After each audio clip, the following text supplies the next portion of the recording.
profits for Northern ship owners.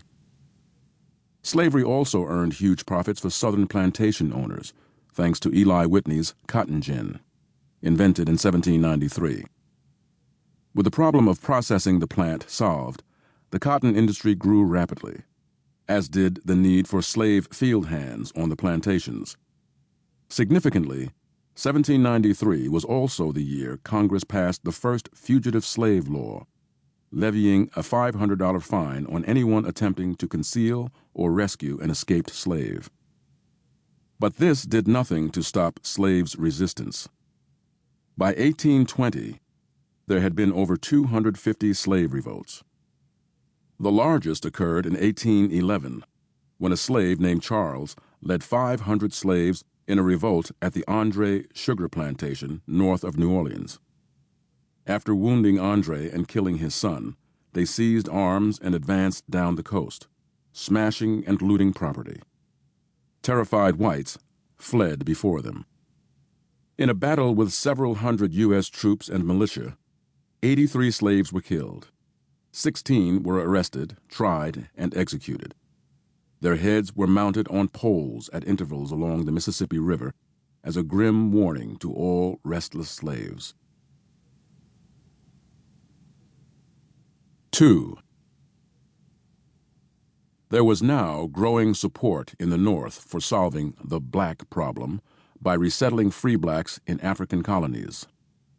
Paul Cuffey, a Boston Quaker, took one shipload of black passengers to settle in Sierra Leone. In 1816, the American Colonization Society, ACS, was founded to promote the plan, in the belief that blacks were a troublesome minority, best gotten rid of. Prominent members included James Madison, Andrew Jackson, Daniel Webster, Stephen Douglass, and James Monroe.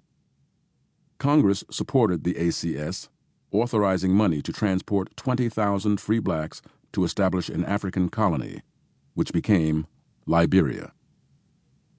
By 1819, there was an even balance between northern states that barred slavery and southern states that depended on it. As the friction between them grew more intense, a northern abolitionist movement sprang up. Abolitionists created what was called the Underground Railroad, an escape route to Canada for runaway slaves.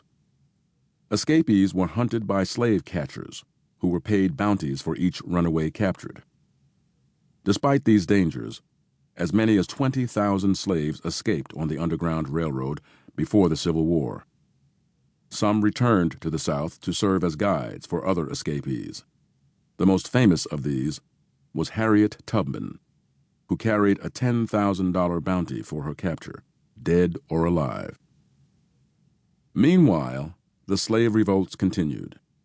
In 1822, an informer revealed a plot by a free Haitian black, Denmark Vesey, to lead an uprising of all blacks in South Carolina. The plot was quickly crushed, and 37 blacks were executed. A black Boston ragman, David Walker, published a pamphlet called Walker's Appeal in 1830, calling upon all Southern slaves to revolt. Copies found their way below the Mason-Dixon line, the informal boundary between slave and free states, leading Southern port police to search ships for the incendiary pamphlet.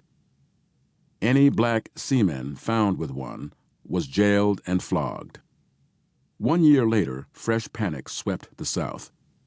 Nat Turner, a 31-year-old Virginia slave, had awed fellow slaves with his report of hearing, quote, "a loud noise in the heavens," end of quote, followed by the appearance of a spirit who revealed that he had been chosen by God to lead the slaves out of bondage.